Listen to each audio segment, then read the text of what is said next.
datang ditunjukkan, nggak usah pakai pengacara, begitu banyak, nggak usah juga ke kabar eskrim. Udahlah, orang sekarang Jokowi presiden itu mulai dari wali kota 2 kali sampai gubernur dan ini sudah 20 tahun lebih, sudah artinya dipilih oleh rakyat. Apa susahnya memberitahukan kepada publik?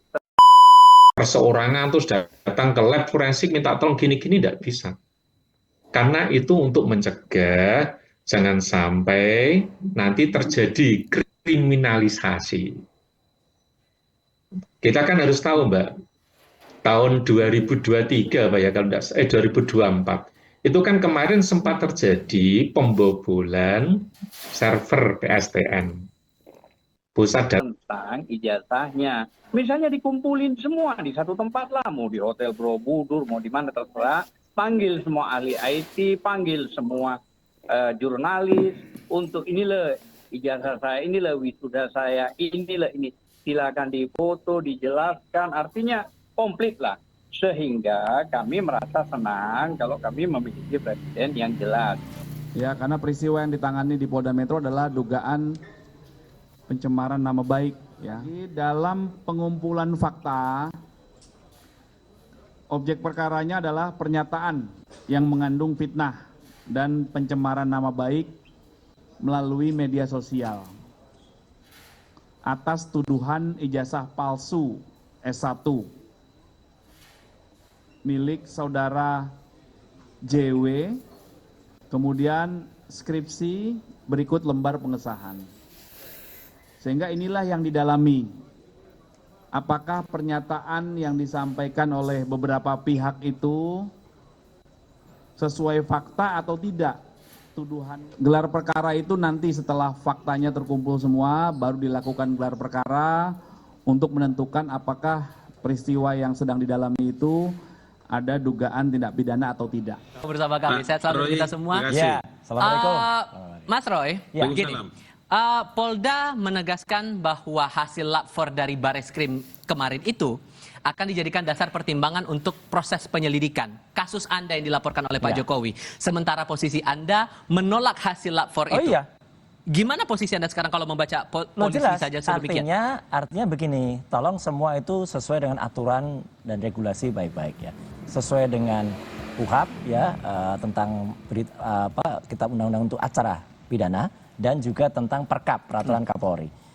Yang ada di Bareskrim kemarin itu baru dalam tahap pendumas ya. Kemudian walaupun sudah berlanjut itu baru dalam tahap penyelidikan.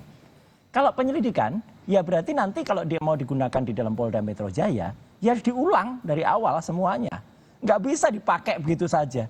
Meskipun sama-sama instansinya nggak bisa, apalagi dari sisi prosesnya itu harus diulang sesuai dengan Perkap, Peraturan Kapolri.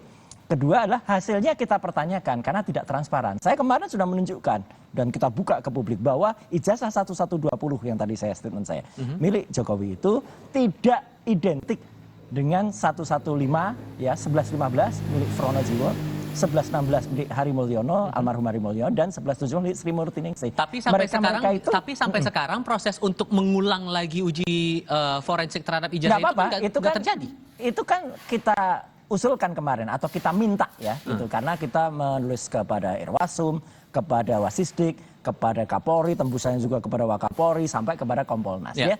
Biarkan masyarakat yang menilai. Polri ini objektif atau enggak? Karena kan sudah ada presidennya, ada jurisprudensinya bahwa dulu ketika kasus Yosua, Brigadir Yosua itu katanya Polri itu tembak-tembakan. Tapi setelah diuji lagi, diulangi lagi ekshumasi, ternyata kan tidak. Berarti kan tidak bisa dikatakan itu pasti benar. Bang Abalin, posisi Mas Roy tetap sama dengan pendiriannya. Menurut Anda ini hasil lapornya itu sudah tidak terbantahkan atau masih ada celah di sini? Ya, terima kasih. Assalamualaikum warahmatullahi wabarakatuh. Waalaikumsalam. Terima kasih. Ya. Dr. Roy, terima kasih. Siap, Prof. Semua rakyat Indonesia tahu bahwa laboratorium forensik itu adalah institusi dan fasilitas yang melakukan pemeriksaan atas bukti fisik dari satu peristiwa pidana. Itu dulu.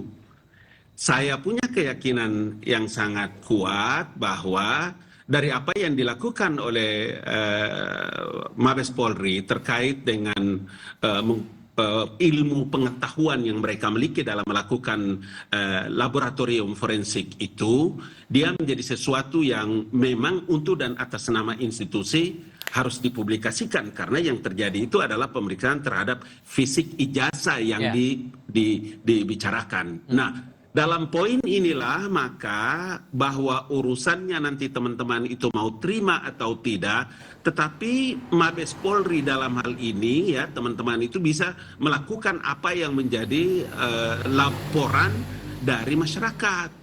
Kalau ini yang menjadi pegangan, maka kemudian sekarang kan diumumkan oleh Mabes Polri terkait dengan hasil uji laboratorium. Makanya istilahnya uji laboratorium forensik.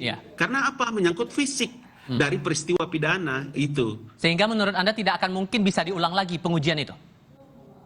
Tentu saja bahwa ada mekanisme, ada regulasi yang mengatur terkait mengenai ijazah ini. Apakah itu terkait dengan peraturan keputusan Kapolri-nya sendiri, ataukah peraturan yang mengatur tentang laboratoriumnya? Saya percaya bahwa polisi itu sangat profesional, karena dia bukan institusi abal-abal, bukan? Itu kan institusi negara. Jadi saya kira dalam posisi inilah saya, kemudian Dr. Roy Suryo, Kompas TV punya tanggung jawab untuk memberikan edukasi kepada masyarakat terhadap proses-proses yang sedang berjalan. Jangan juga nanti kita itu membuat masyarakat tidak punya percaya kepada institusi negara. Menurut saya itu tidak terlalu bagus dalam kehidupan demokrasi. Sekarang kan prosesnya nih Mas Roy, Anda di Mapolda itu sedang proses penyelidikan. Ditambah lagi polisi menyebutkan penyelidikannya aja belum loh. Karena baru dalam tahap kemarin itu kita diundang untuk klarifikasi. Yang Anda masih pertanyakan itu tadi. Oke, terlepas dari itu, tapi sekarang pertanyaan saya, dengan data tadi, uji forensik seperti apa lagi yang Anda inginkan, detailnya yang Anda butuhkan itu apa? Jadi saya menghormati ya statement dari Profesor Dr. Ngabalin ini. Ini kita sama-sama satu alma mater soalnya. Itu sangat bijak sore hari ini. Ya, itu mungkin berkaitan dengan hari ini adalah puncaknya haji, Prof. Ya, jadi kita hormati puncak haji ketika sebagian besar umat Islam itu lagi menunaikan puncaknya haji di Padang Arafah. Artinya ya kita mencoba bicara sejujur-jujurnya. Ya, sebaik-baiknya. Kembali ke pertanyaan saya tadi. Kembali ke pertanyaan begini. Jadi artinya apa? Ya, proses yang ada di lapor itu betul bahwa lapornya sudah gold standard. Tapi kan tidak terlepas kemungkinan bahwa ada kelalaian manusia atau ada kealpaan manusia. Contohnya, mereka tidak mengumumkan, Mas Tifal dan pemirsa Kompas TV, uji pembandingnya itu dengan mana-mana saja. Biasanya kalau dengan banding itu identik, itu harus disebutkan pembandingnya otentik atau tidak. Lah yang dibilang kemarin ke teman-teman seangkatan, uji kertas, uji itu. Mana? Identitasnya mana? Kan nggak ada. Saya beri contoh kepada Mabes Polri ya, karena dulu juga saya pernah memberikan materi di mereka dulu ketika di Cisilek, ketika di Pusiden. Semua itu harus dilakukan standar dengan SOP. Jadi misalnya uji pembandingnya disebutkan itu milik siapa sehingga kita tahu oh uji pembandingnya kalau yang saya lakukan kemarin persis yang seperti Mabes Polri, identik atau tidak dengan Pronojiwo 1115, 1116 Almarhum Hari Mulyono, 1117 Sri Murti Ningsih, dan ternyata tiga ini identik, benar-benar identik skrip gitu. Sedangkan yang 1120 tidak. Jadi saya mohon Mabes Polri terbukalah secara ilmu pengetahuan, terbukalah secara moral dan hatinya ya gitu untuk kemudian melakukan sesuai dengan apa yang diturunkan atau yang digariskan oleh Allah Subhanahu wa taala. Bang Abalin, karena kan posisinya karena itulah kemudian Mas Roy dan teman-teman TPUA meminta gelar perkara khusus itu untuk mengulang lagi hasil lapor itu. Menurut Anda masuk akal kalau mendengar alasan tadi? Begini. Yang diumumkan oleh Mabes Polri dan laboratorium forensik itu bukan institusi pengadilan. Bukan mengadili orang, bukan mengadili tentang ijazahnya di situ. Itu sebabnya kenapa Polda itu menjadikan barang itu sebagai barang bukti untuk dibawa dalam proses pengaduan yang dilakukan oleh Presiden Jokowi di Presiden ke-7 di Mabes Polri. Karena urusannya kan semua nanti di pengadilan. Kalau di Polda Metro Jaya itu polisinya mengumpulkan bahan-bahan bukti-bukti yang kuat kemudian ini bisa dilanjutkan di pengadilan itu tempatnya. Bahwa sekarang Mabes Polri mengumumkan dari hasil laboratorium forensik, kemudian menjelaskan seperti yang mereka sampaikan, udah sampai aja di situ dulu, sampai aja dulu di situ, karena untuk bisa menentukan teman-teman itu bersalah atau tidak itu kan nanti masih ada prosesnya, tempatnya di pengadilan. Iya kan, itu logika yang harus dibangun untuk masyarakat itu mengerti tentang proses ini sedang berjalan. Karena kita tidak bisa ngotot-ngototan. Republik ini kan ada regulasi yang mengatur untuk orang bisa mengerti terhadap satu perkara. Gitu loh. Satu hal lagi untuk masing-masing, singkat saja. Ucapan Anda di podcast, kemudian unggahan-unggahan di media sosial itu juga jadi bahan pertimbangan bagi polisi di Mapolda atas laporan itu. Menurut Anda? Ya nggak apa-apa, terserah jadi bahan pertimbangan. Satu lagi mumpung sah-sah saja menurut Anda kalau dipakai? ketemu senior saya, Pak Ngabalin ya, gitu. Pak Ngabalin, ini mumpung hari yang baik. Saya ketuk hati Anda, ya. Adakah bersedia bersaksi di bawah Al-Quran bahwa tuduhan Anda saya menerima dana besar itu benar atau tidak? Saya berani bersumpah di bawah Al-Quran bahwa itu tidak benar sama sekali. Itu bohong, Bang Ngabalin. Oke, Bang Ngabalin, responnya gimana tuh? Nanti putar ulang semua podcastnya, kemudian dengar baik-baik, pakai hati, pakai pikiran dengan teduh, bahwa proses tuduhan terhadap Jokowi 10 tahun dengan ijazah palsu itu, berapa biaya yang digunakan? Itu dana besar kan, Mas? Karena itulah begitu. Begini. Dengar dulu, dengar. Ini hari yang suci loh, Bang Ngabalin. Mas Roy ngomong, saya dengar, jadi kalau saya dengar, saya ngomong, Anda dengar.